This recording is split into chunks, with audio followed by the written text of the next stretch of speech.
Halo, jumpa lagi dengan saya Robin Fahmi. Teman-teman masih ingat gak dengan PLT Gubernur DKI Jakarta? Siapa namanya? Ya, betul. Dia adalah Heru Budi Hartono. Apa yang akan kita bahas tentang satu ini? Saya sempat membaca pesan dari Pak Jokowi kepada Pak Heru Budi Hartono yang dimuat di salah satu media massa. Pesan Pak Jokowi, tuntaskan masalah di Jakarta. Pesannya jelas. Ini kalau kita tafsiri, pesan ini seolah mengatakan bahwa di Jakarta itu masih banyak masalah yang harus dituntaskan. Ini berarti bahwa gubernur sebelumnya, sebelum PLT, yaitu Anies Rashid Baswedan, bisa dikatakan tidak becus mengurus Jakarta. Faktanya bagaimana?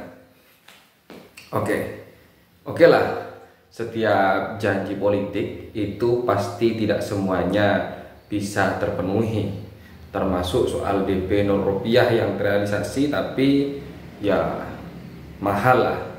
Terus kemudian tapi ada sebagian yang janji politiknya itu ya juga terrealisasi, termasuk juga program prioritas untuk pejalan kaki dan pesepeda. Ini program Anies yang menurut saya bagus. Karena kenapa? Ini membiasakan atau membudayakan warga DKI agar naik sepeda kemana-mana. Di samping untuk mengurangi angka kemacetan, juga mengurangi polusi Jakarta yang memang menempati urutan sekian dengan polusi terburuk. Tapi sayangnya program ini justru dihentikan. Saya tidak paham apakah ini dihentikan. Tapi kalau saya baca di media, Heru Budi Hartono ini tidak menganggarkan lagi untuk program pejalan kaki dan pesepeda. Ini sangat disayangkan. Padahal ini program yang bagus. Terus kemudian selain mencegah mengurangi angka kemacetan, juga mendidik warganya agar hidup sehat.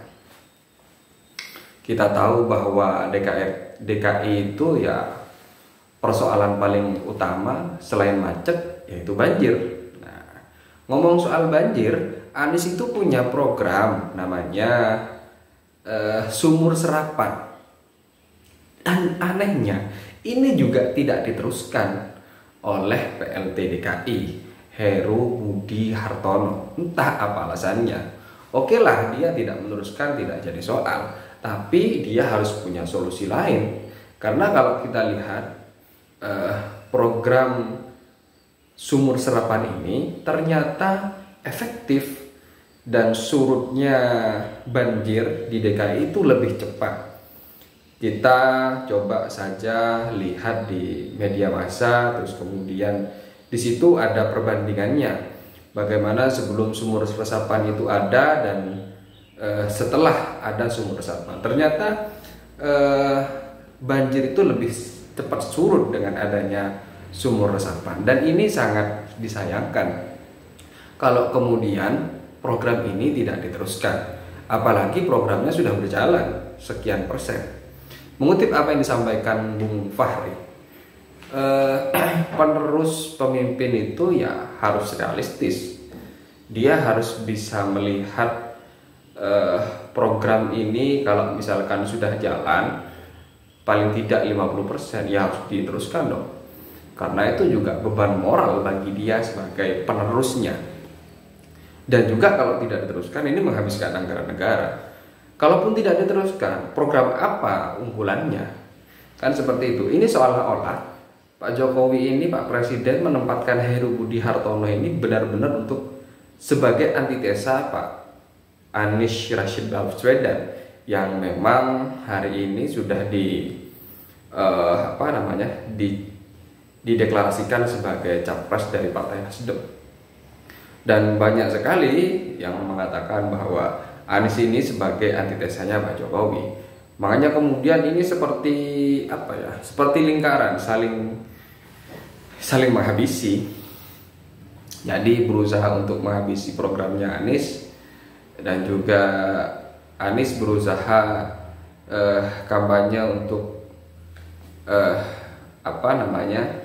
dengan figurnya yang seperti itu, yang menampilkan bahwa dia adalah antitesa Pak Jokowi.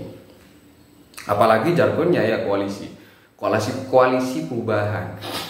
Ini sudah jelas dan tegas kalau perubahan berarti banyak yang harus dirubah dari pemerintahan Jokowi seandainya Anies nanti menjadi presiden.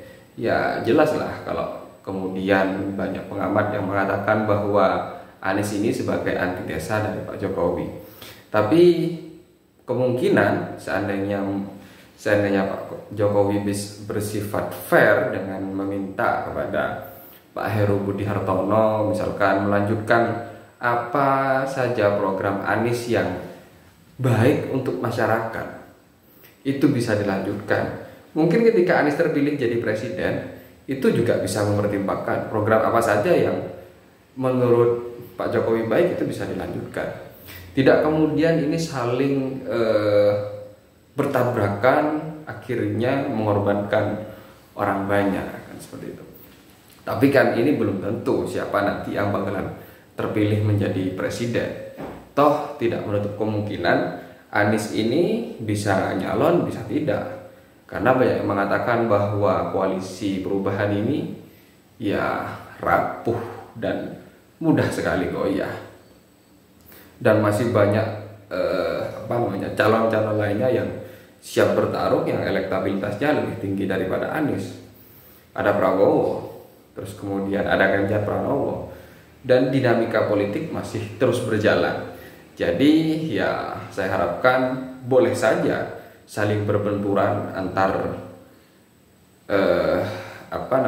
antar individu karena menyangkut politik yang berbeda. Tapi kalau untuk kepentingan orang banyak, kepentingan publik, kepentingan masyarakat, ya kita singkirkan ego kita masing-masing, terutama kepada para politisi. Ya harus berjalan bersama seperti yang disampaikan Budiman Sujatmiko.